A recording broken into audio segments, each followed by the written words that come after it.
जंतर मंतर पे आपका आना हुआ, क्या कहेंगे? आना हुआ, ये मेरा कर्तव्य फर्ज है, देश के प्रत्येक नागरिक का फर्ज है ये आप ये समझ लीजिए, यहाँ आके मैं अपनी ड्यूटी, अपना फर्ज अदा कर रहा हूँ। यहाँ तो देश के प्रत्येक नागरिक को आना चाहिए।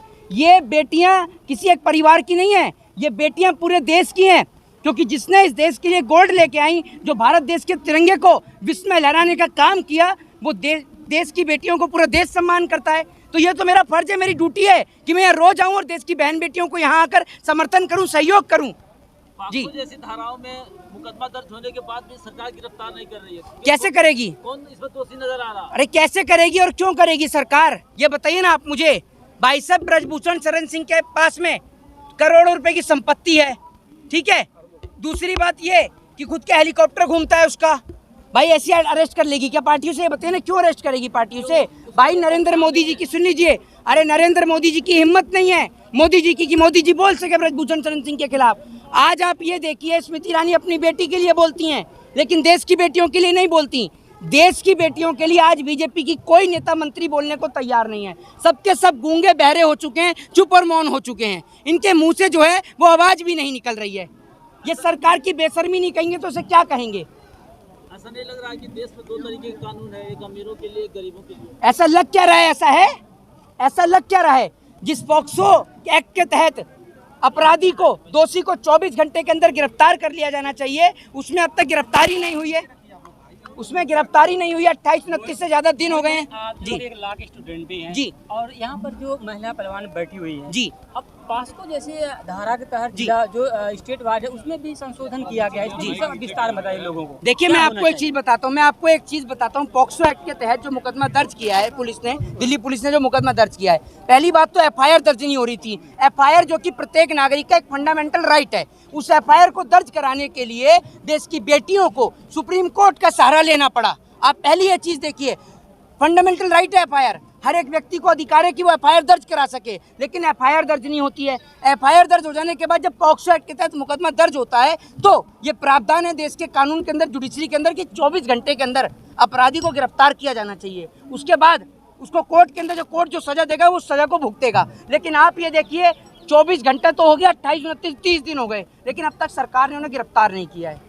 इसमें यह भी कहा गया कि 90 दिन तक कार्रवाई जो की जाती है, अगर नहीं होती कार्रवाई, जो अधिकारी उन पर कार्रवाई की जाती है। क्या कहना चाहेंगे? एक बात आप मुझे बताइए, पहली बात तो ये कि आप 90 दिन की बात कर रहे हैं, आज 30 दिन हो गए, महीना भर पूरा होने वाला है, ठीक है। इससे पहले भी पहलवान बैठ के गए तो सरकार ने उन्हें एक आश्वासन दिया जो कि एक झूठा आश्वासन था। मैं आपसे एक चीज पूछता हूँ, देश की सरकार के राज में, जितना बीजेपी की सरकार के राज में देश की बेटियों की इज्जत और आबरू लुट रही है ना, इतना किसी सरकार के राज में नहीं लुटी। इनकी पार्टी के नेता और मंत्री सब बलात्कारी हैं, ये समझ लीजिए। आज ज्यादातर कुलदीप सिंह सेंगर किसकी पार्टी का एमएलए था? ठीक है। अभी विधानसभा में बैठ के पॉर्न वीडियो देख रहा था, वो कौन सी पार्टी का एमएलए था? ठीक है, नहीं किसकी? क्यों बीजेपी का बोलने में आपको क्या दिक्कत है? क्यों नहीं बोलते आप? जो कि नहीं बोल सकते हैं। क्यों नहीं बोल सकते? भाई एक बात आप मुझे, अरे मेरी बात सुनिए, आवाज बताइए। नहीं मेरी बात आप सुनिए, क्यों नहीं बोल सकते आप एक बात मुझे बताइए, आप रसिया और पाकिस्तान दिखा सकते हैं, लेकिन यहाँ बीजेपी के नेता बेटियों की इज्जत और आबरू लूट रहे हैं, वो आप नहीं बोल सकते। क्यों नहीं बोल सकते? देश के संविधान में, देश के कौन से कॉन्स्टिट्यूशन के कौन से आर्टिकल के अंदर ये लिखा हुआ है कि आप किसी पार्टी का नाम नहीं ले सकते? अगर कोई चोर है तो चोर को चोर कहा जाएगा, कोई डकैत है तो डकैत को डकैत कहा जाएगा, लेकिन आप नहीं बोलते। क्यों नहीं बोलते आप? सवाल यह है कि जी, क्या लगता है संविधान इस व्यक्ति के आगे घुटने टेक दिया है? देखिए, मैं आपको एक बात बता दूं, संविधान ने घुटने नहीं टेके हैं, और इतनी किसी की औकात नहीं है कि देश के संविधान को घुटने टिका सके। ये देश की सरकार है जिसने घुटने टेक दिए ऐसे गुंडे और माफियाओं के आगे। देश की सरकार ने घुटने टेके हैं, संविधान को किसी की औकात नहीं कि संविधान को घुटने टेका दे। संविधान की तो वो ताकत ये है कि आज आप हमसे सवाल कर पा रहे हैं, वरना अगर संविधान नहीं होता ना तो किसी अंग्रेज के घर में बैठ के उसके जूते और चप्पल साफ कर रहे होते। अगर इस देश की आज़ादी के लिए राजगुरु सुखदेव और भगत सिंह ने फांसी का फंदा नहीं चूमा होता तो आज आप और हम किसी के घर में अंग्रेज के गुलाम होते।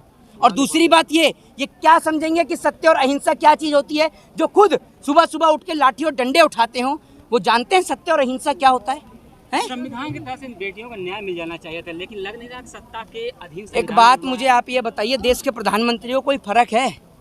आप मुझे बताइए, अगर प्रधानमंत्री के कान पे जरा सी भी जूं रेंग रही हो, वो प्रधानमंत्री जिसके देश की बेटियां, वो देश की बेटियां सड़क पर बैठी हों, वो प्रधानमंत्री विदेश की यात्रा कर रहा है, क्या प्रधानमंत्री को शर्म नहीं है? हाँ, नरेंद्र मोदी जी तो बहुत बड़े सुपर स्टार है ना, जो उनका ऑटोग्राफ मांगे। कहाँ देख लिया आपने? कहाँ देख लिया है? तमाम चैनल पे चल रहा है भाई साहब, चैनल वालों को मैं नहीं देखता। अगर चैनल वाले कल को ये कहेंगे कि भैया नहीं, अरे मेरी बात सुनो, पूरा देश देखता है। एक मिनट चाचा, एक मिनट थोड़ा सा पीछे। अगर टीवी वाले ये कह देंगे कल को ये गोबर का डब्बा भरकर और उसको चम्मच निकाल के कहेंगे गोबर नहीं च्यवनप्राश है, तो चाट जाओगे आप? चाट लोगे आप? अरे मैं पूछ रहा हूँ, सवाल का जवाब ये, अगर आप ही कह रहे हो, नहीं आप ही कह रहे हो, नहीं मोदी जी के क्यों लेंगे? जो बाइडन क्यों लेगा? जो बाइडन कोई सड़क पे मोचिया जूता सिलता है कि जो मोदी से नहीं मिल सकता? क्या ज्यादा पावरफुल है मोदी जी। मेरी बात सुनिए। एक देखिए, मैं आपको एक चीज बताता हूँ। अभी टीम इंडिया का मैच चल रहा है, मैं आपको बता दूं, टीम इंडिया का मैच चलने वाला है, अभी ओडीआई स्टार्ट होने वाला है। देश की जो जिस तरीके से जो बड़ा जो गंभीर जो गेंदबाज है हमारा जसप्रीत बुमराह, वो घायल है। मैं बस यही कहना चाहूँगा, टीम इंडिया को यही सजेस्ट करूँगा कि भैया जब तक जसप्रीत बुमराह वापस नहीं आ जाता, उसकी जगह पे नरेंद्र मोदी को खिलाया जाए, क्योंकि जितनी लंबी नरेंद्र मोदी फेंकते हैं उतनी लंबी शायद ही कोई फेंकता होगा। नरेंद्र मोदी जी ने फेंकने में शेख चिल्ली को भी फेल कर दिया है। आंदोलन जो है कि ना कहे किसानों का है, जी, देश में की बेटियों का, पहलवानों का है, जी, खिलाड़ियों का है, जी। खिलाड़ियों का अगर समर्थन मिलता तो आंदोलन कैसा होता है? देखिए, खिलाड़ियों का समर्थन क्यों नहीं मिल रहा? अभी भी मैं अंदर होके आया तो हरियाणा से हमारे और भी भाई आए हुए, पहलवान भाई, पंजाब से आए हुए पहलवान भाई। आप कैसे करें खिलाड़ियों का, जिन्होंने, अरे सुन लीजिए, अलग अलग खेल है मोहित भाई, अलग अलग खेल है, तो कुश्ती ही नहीं अलग। अरे मेरी बात तो सुन लीजिए, मेरी बात सुन लीजिए। ये जो कुश्ती का, अरे मेरी बात सुनिए, कुश्ती का जो खेल है ना, ये जमीन से जुड़ा खेल है, मिट्टी से जुड़ा खेल है। ये उन भाजपा के दलाल सांसदों की समझ में नहीं आएगा। अब मेरी बात को आप सुनिए, गौतम गंभीर खुद एक खिलाड़ी रहे हैं, ठीक है? आज अगर उनकी देश की जनता, उनके क्षेत्र की जनता, जिस दिल्ली में आप और हम खड़े हैं ना, इसी दिल्ली से गौतम गंभीर सांसद हैं। अगर उनके क्षेत्र के अंदर कोई आदमी बीमार हो जाए और उसको अस्पताल में इलाज कराने के लिए मेंबर ऑफ पार्लियामेंट का लेटर लिखवाना हो, तो पहले वो ये देखे कि हमारे एमपी साहब कौन से स्टेडियम में क्रिकेट मैच देख रहे हैं, फिर स्टेडियम में जाके क्रिकेट मैच का पास ले और फिर वहाँ जाके लेटर लिखवाए। ये मुझे समझ में नहीं आता। ये खिलाड़ी आप जिनकी बात कर रहे हो ना, भाई साहब, कुश्ती का एक खिलाड़ी दिखा दो जो गुटखे का प्रमोशन और प्रचार करता हो या सट्टे का प्रचार करता हो, ठीक है? ये खिलाड़ी ऐसे हैं, देश की विडंबना। ये देखिए, देश के हीरो, देश के सेलिब्रिटी गुटखे का प्रचार कर रहे हैं और खिलाड़ी जो है वो सट्टे का प्रचार कर रहे हैं। ये लोग, आप ये देखिए, गौतम गंभीर को जो खिलाड़ी खरीद रहा है, इसके यहाँ पर सीबीआई ईडी की रेड नहीं होगी। करोड़ों रुपए की टीम खरीदी है, सीबीआई की रेड हो इनके घर पे, ईडी की रेड इनके घर पे हो। ईडी और सीबीआई की रेड होती है सतपाल मलिक जैसे लोगों के घर पर, वो जो किसानों के, पहलवानों के समर्थन में आ रहे हैं। जेल से उन्होंने प्रधानमंत्री को खत लिखा, मुझे फांसी दे दो। भाई साहब, देश के प्रधानमंत्री जी का मैं आपको एक बात बता दूं, देश के प्रधानमंत्री जी का कोई बस नहीं है, देश की जनता को भी एक साथ मार सकते हैं। और मैं तो हाथ जोड़कर आज नम्र निवेदन करता हूं देश के प्रधानमंत्री महोदय से कि प्रधानमंत्री महोदय, इस देश का लाखों करोड़ों खरबों रुपया आपने हथियार खरीदने में हर साल आप बेकार करते हैं। करोड़ों रुपए का हथियार हम खरीदते हैं, उसके बावजूद भी हमारा जवान बॉर्डर पर शहीद होता है।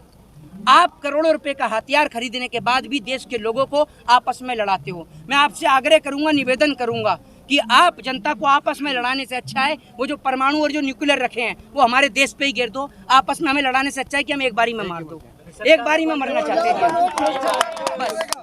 मोहित जी, यूपी में एक तरफ अतीक अहमद जैसे माफिया को तुरंत जो कि सरकार किसी भी तरह कहा जाए तो इनकाउंटर हुआ, जैसे भी हुआ हो जी, लेकिन एक विभूषण शरण सिंह उसी यूपी से हैं और ये भी एक बलात्कारी जिस पर कहा जा रहा है। अरे आप अतीक अहमद की बात करते हो, अरे मेरी बात सुन लीजिए, आप अतीक अहमद की बात करते हो, सुन लीजिए, अतीक अहमद की आप बात करते हो।